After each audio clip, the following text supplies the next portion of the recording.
Hello दोस्तों, मैं सुनीता मंडल ज्ञान स्टडी में आपका स्वागत है। और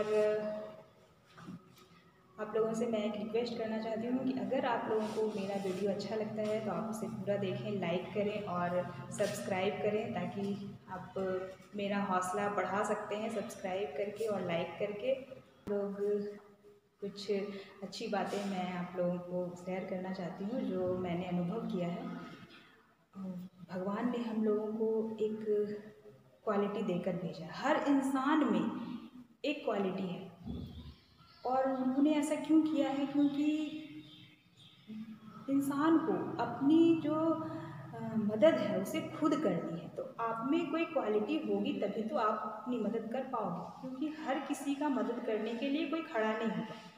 और भगवान हर वक्त आपके पीछे नहीं लगे रहेंगे, वो आपके कर्मों का फल देने के लिए हैं और आपको कर्म तो खुद ही करना है। तो फिर आप जो क्वालिटी आपको भगवान ने दिया है आप उसे इग्नोर कभी भी मत करो। अगर कोई इंसान अच्छा क्रिकेट खेलता है तो वो क्रिकेट से जितना नाम कमा सकता है वो किसी अन्य क्षेत्र से ना नहीं कर सकता है। किसी को अगर अच्छा गाना गाता है तो वो गाना में ही अपना जो है बेस्ट कर सकता है और किसी क्षेत्र में नहीं कर सकता।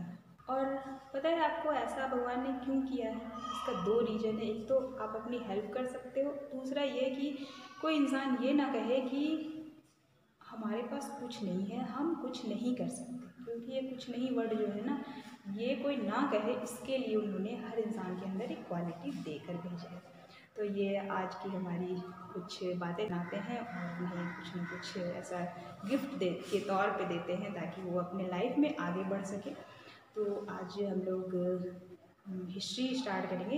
हिस्ट्री में हम लोग युद्धों के बारे में देखेंगे कि कौन कौन से युद्ध हुए थे और कब हुए थे और किसके बीच में किया गया था। तो आइए आगे हम लोग देखते हैं। तो भारतीय इतिहास के प्रमुख युद्ध कब और किसके बीच हुए? तो समय, युद्ध का नाम और किस किस के बीच हुआ था ये हम लोग देखते हैं। तो 326 में हाइडेस्पिच का युद्ध हुआ था। किसके बीच? सिकंदर और पंजाब के राजा पोरस के बीच हुआ था, जिसमें सिकंदर की विजय हुई थी। किसकी विजय हुई थी? तो सिकंदर की विजय हुई थी। और 261 में कलिंग की लड़ाई हुई थी। कलिंग के प्रख्यात युद्ध सम्राट अशोक और कलिंग के राजा अनंतनाथन के बीच। किसके बीच हुई थी? तो कलिंग के जो सम्राट थे अशोक और कलिंग के राजा अनंतनाथन जो थे उनके बीच हुआ था 261 से 62 ईस्वी पूर्व में दया नदी के किनारे लड़ा गया था। कब लड़ा गया था? तो 261 से 262 ईस्वी पूर्व। कहाँ पे? तो दया नदी के किनारे लड़ा गया था। 712 में सिंध की लड़ाई हुई थी। मोहम्मद कासिम ने अरबों की सत्ता स्थापित की। मोहम्मद कासिम जो थे उन्होंने अरबों की सत्ता स्थापित की।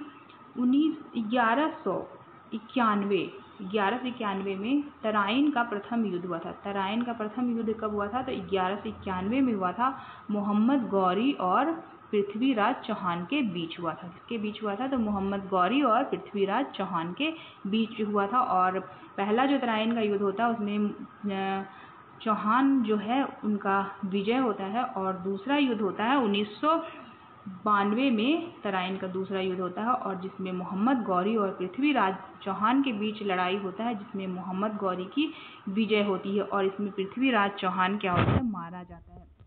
पृथ्वीराज चौहान को मार दिया जाता है मोहम्मद गौरी के द्वारा।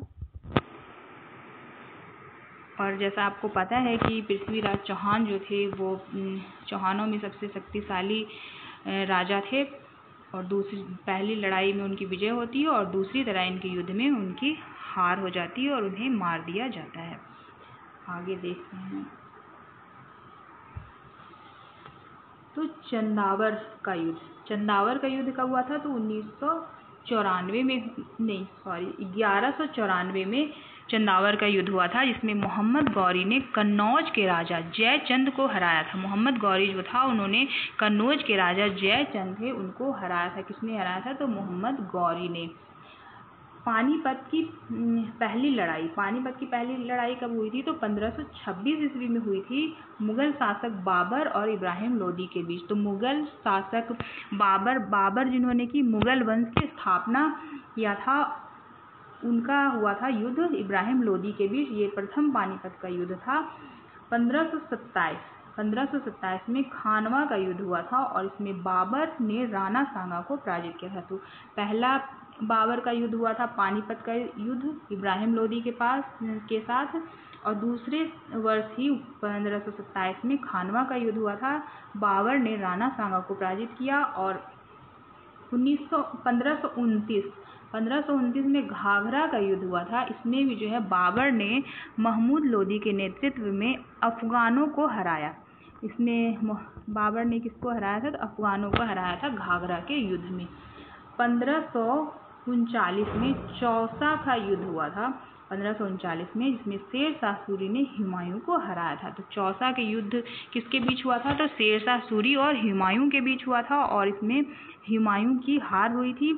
1540 में कन्नौज का यानी कि बिलग्राम का युद्ध भी जिसे कहते हैं, वो हुआ था। इसमें फिर से शेरशाह सूरी ने हुमायूं को हराया और भारत छोड़ने पर मजबूर किया। दूसरी बार फिर से शेरशाह सूरी जो है हुमायूं को हराते हैं और उन्हें भारत छोड़ने पर मजबूर कर देते हैं।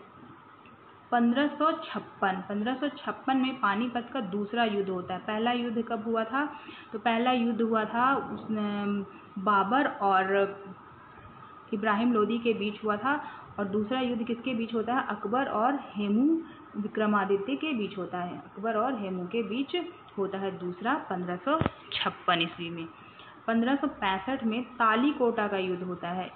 इस युद्ध में विजयनगर साम्राज्य का अंत हो गया, क्योंकि बीजापुर, बिदर, अहमदनगर व गोलकुंडा को संगठित सेना ने लड़ी थी।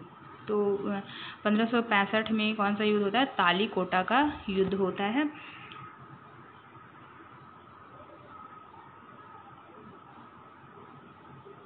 18 जून 1576 ईस्वी में हल्दी घाटी का युद्ध होता है। हल्दी घाटी का युद्ध मुगल बादशाह अकबर और महाराणा प्रताप के बीच लड़ा गया था। अकबर और राणा के बीच यह युद्ध महाभारत युद्ध की तरह विनाशकारी सिद्ध हुआ था। मतलब कि जिस तरह से महाभारत में बहुत ज़्यादा विनाश हुआ था, उसी तरह से अकबर और राणा सांगा के बीच जो यह युद्ध हुआ था, हल्दी घाटी का युद्ध, इसमें भी बहुत ज़्यादा विनाश हुआ था। ऐसा माना जाता है कि इस युद्ध में ना तो अकबर जीत सका और ना ही राणा सांगा हारे थे। अंत में युद्ध अनिर्णायक ही रह जाता है। 1757 में प्लासी का युद्ध होता है। तो कब होता है प्लासी का युद्ध? 1757 में अंग्रेजों और सिराजुद्दौला के बीच होता है, जिसमें अंग्रेज जो है वो विजयी हो जाता है। सिराजुद्दौला जो होता है वो पश्चिम बंगाल का नवाब है, और जिससे कि अंग्रेज़ों को बहुत ज़्यादा भय होता है और वो सिराजुद्दौला को किसी भी तरह से वहाँ का नवाब से हटाना चाहता है। तो अंग्रेज़ जो हैं वो सिराजुद्दौला के साथ युद्ध करते हैं और सिराजुद्दौला की हार होती है और सिराजुद्दौला को मार दिया जाता है। 1760 ईस्वी में वांडीवास का युद्ध किया जाता है, अंग्रेज़ों और फ्रांसीसियों के बीच होता है, जिसमें फ्रांसीसी जो हैं वो हार जाते हैं। 1761 में पानीपत का तीसरा युद्ध होता है। तो पानीपत का तीसरा युद्ध कब होता है? तो 1761 में अहमद शाह अब्दाली और मराठों के बीच होता है, जिसमें फ्रांसीसियों की हार हुई। 1764 में बक्सर का युद्ध होता है, अंग्रेज़ों और सिराजुद्दौला, मीर कासिम एवं शाह आलम द्वितीय की संयुक्त सेना के बीच अंग्रेज़ों की विजय हुई। अंग्रेज़ों को भारतवर्ष में सर्वोच्च शक्ति माना जाने लगा था। तो बक्सर का जब युद्ध होता है तो अंग्रेज़ों और सिराजुद्दौला तो बंगाल का नवाब था, पश्चिम बंगाल का, और ये सुजाउद्दौला है, जो कि सुजाउद्दौला, मीर कासिम एवं शाह आलम द्वितीय की संयुक्त सेना के बीच होता है बक्सर का युद्ध। और अंग्रेज जो है, विजय अंग्रेज की होती है। तो अंग्रेज़ों को भारतवर्ष में जो है सर्वोच्च शक्ति माना जाने लगता है, क्योंकि उसने बहुत से राजाओं को हरा करके उनका राज्य जो है वो हड़प लेता है, इसलिए उसे उसकी सर्वोच्च शक्ति अंग्रेज़ों की हो जाती है। 67 से 69 में प्रथम मैसूर युद्ध होता है। तो किसके साथ होता है? तो हैदर अली और अंग्रेज़ों के बीच होता है, जिसमें अंग्रेज़ जो है वो हार जाते हैं, क्योंकि हैदर अली जो है वो बहुत शक्तिशाली राजा था। हैदर अली टीपू सुल्तान के पिता हैं, और टीपू सुल्तान, जब हैदर अली की मृत्यु होती है तो टीपू सुल्तान लड़ाई करते हैं। तो अब आगे देखिए, 1780 से 84 में द्वितीय मैसूर युद्ध होता है। पहला मैसूर युद्ध कब हुआ था? तो 1767 से 69, और दूसरा होता है 80 से 84। हैदर अली और अंग्रेज़ों के बीच होता है, और बीच में ही जो है हैदर अली की मृत्यु हो जाती है। तो अनिर्णित जो होता है वो जो लड़ाई होता है वो अधूरा रह जाता है, और उसे पूरा कौन करता है? तो टीपू सुल्तान करता है। 1790 में तृतीय आंग्ल मैसूर युद्ध होता है। टीपू सुल्तान और अंग्रेज़ों के बीच संधि के द्वारा समाप्त होता है। दोनों के बीच युद्ध होता है, बाद में संधि होने के बाद युद्ध को समाप्त कर दिया जाता है। 1799 में चतुर्थ आंग्ल मैसूर युद्ध, चौथा जो है मैसूर युद्ध होता है 1799 में टीपू सुल्तान और अंग्रेज़ों के बीच, और टीपू की हार हुई और मैसूर शक्ति का पतन हो जाता है। टीपू सुल्तान जो है अंग्रेज़ों से हार जाते हैं और उनकी मृत्यु हो जाती है। टीपू सुल्तान लड़ाई करते करते वो मर जाते हैं, मतलब लड़ाई के दौरान ही उनकी मृत्यु हो जाती है और मैसूर शक्ति का पतन हो जाता है। 1849 चिलियान वाला युद्ध होता है 1849 में। ईस्ट इंडिया कंपनी और सिखों के बीच हुआ था, जिसमें सिखों की हार होती है। 1962 में भारत चीन सीमा युद्ध होता है। चीनी सेना द्वारा भारत की सीमा क्षेत्र पर आक्रमण किया जाता है। कुछ दिन तक युद्ध होने के बाद एक पक्ष युद्ध विराम की घोषणा कर दी जाती है। भारत को अपनी सीमा के कुछ हिस्सों को छोड़ना पड़ता है। उसके आगे देखते हैं 1965 में होता है भारत पाक युद्ध। भारत और पाकिस्तान के बीच युद्ध होता है 1965 में। भारत और पाकिस्तान के बीच युद्ध, जिसमें पाकिस्तान की हार होती है। भारत के बीच शिमला समझौता होता है। तो भारत पाकिस्तान के युद्ध में पाकिस्तान की हार होती है, और उसके बीच कौन सा समझौता होता है? तो शिमला समझौता होता है।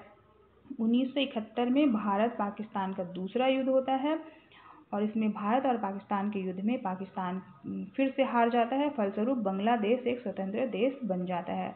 जब दूसरा युद्ध होता है भारत और पाकिस्तान के बीच, तो पाकिस्तान तो हमेशा हारता ही है, और बांग्लादेश जो है वो एक स्वतंत्र देश बन जाता है। 1999 में कारगिल का युद्ध होता है। जम्मू एवं कश्मीर के द्रास और कारगिल क्षेत्रों में पाकिस्तानी घुसपैठियों को लेकर हुए युद्ध में पुनः पाकिस्तान को हार का सामना करना पड़ा और भारतीयों की जीत मिली। मतलब पाकिस्तान तो हमेशा से हार ही रहा है, और कारगिल के युद्ध में भी पाकिस्तान का हार होता है। तो आज हम लोगों ने युद्धों के महत्वपूर्ण जो युद्ध थे उसे हम लोगों ने देखा है, और युद्ध तो बहुत सारे थे, लेकिन जो इम्पॉर्टेंट युद्ध है, जो एग्ज़ाम में अक्सर पूछे जाते हैं, ये सारे हैं। आप इसे अच्छे से 2-3 बार देखोगे, अच्छे से याद हो जाएगा।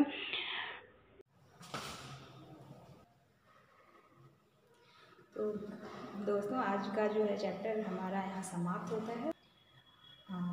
धन्यवाद।